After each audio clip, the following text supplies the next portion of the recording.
me feel like I was part of the family, that I was one of them, because I met many generals and soldiers that were flying out of England on my first trip. But to find out that after all these years, that then they decided to put up. They decided to put up a monument which amazed me, and that a 20-foot monument which they had someone design, especially certainly the mayor from Nipmuc, Paval, And where was the new monument? was in right there at the crash site at Dubic Hill. And not realizing what they were going to do, I got the invitation, and I had to push myself to go.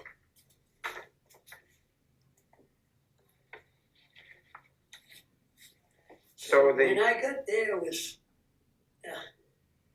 when John and I decided if there was somebody, I'll go one way or the other. Even if I went in a wheelchair, which I did most of the way. And John was able to come with me, and Paul Kohlmeyer, also a friend from my American Legion, post number 9. And then a friar from Griswold, Connecticut. All 4 of us made the trip, and it was fabulous. So what kind of, where was the ceremony held, the main ceremony? The main ceremony was held at Dubic Hill, right there in the woods, and where the monument is. And we were amazed. What was it, mainly soldiers, or were there civilians there, or Czech people? There was a full band and soldiers and delegates from different parts of the Czech Republic, and people galore, because it was in a tough area, because there was only one road to get in there, and they followed us all the way into to the celebration. And it was amazing to unveil that monument, and then there was a monument for each one of the crewmen.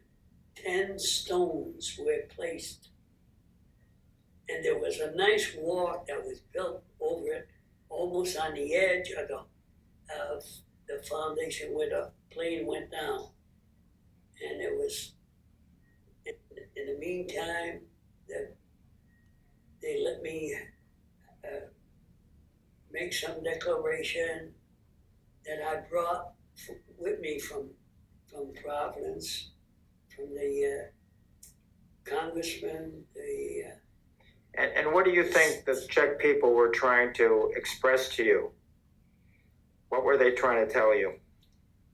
How much they appreciated, to me, it looked like the freedom that they got when they got liberated. This is where they showed it.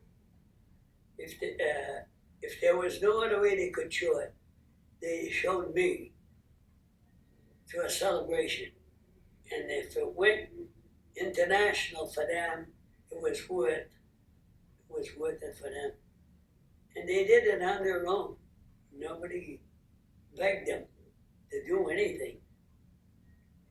And being there that day, and also at the same time, they also celebrated on a Monday of time that we spent there, on one of our last days, at the Patent Day in Pilsen, with 100, at least, jeeps, trucks, half-tracks, everything, all equipment that was left by General Patton on his liberation in Pilsen. And they celebrate it every year. And we were lucky enough to attend that. in my heart, let me tell you, I've met a lot of people in my life, but to me, they were special. So if what would you like to say about the effort that they had made, and how it affected you as far as your feeling about the war and your service to America? Well, I'll tell you. Before that, I didn't think too much because as I was flying, I was just another crewman, flying in the Air Force, where we lost 50,000. So who am I? One other airman. But they gave me more or less, more anxious feeling in my heart how well they take care of someone that they appreciate. I didn't get that in the United States. I'm sorry to say, because this monument here, when you see it, it's better than any one monument I've seen anywhere so far in the United States.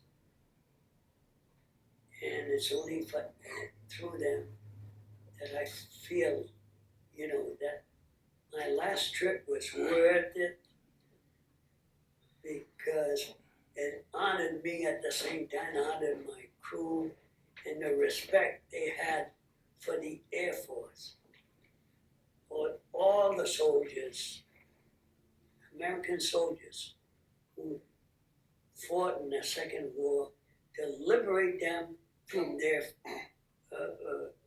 their being, in other words, forced by the Germans for so many years, and then being,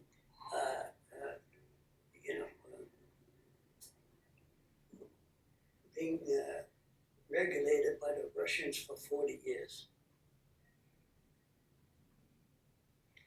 Well, Ray, it's been great to talk with you, and I want to thank you for doing this.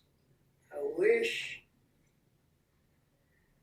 that more could have had the same opportunity as I did, because many men did go down who paid the price. And even today, we're still paying the price.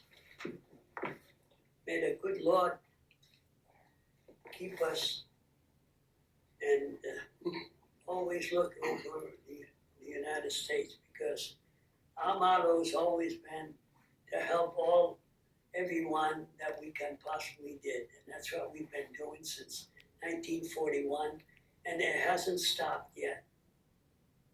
The American will always be there to help someone in need. Well, thank you, Ray. I appreciate it, and God bless you. Thank you. I appreciate it.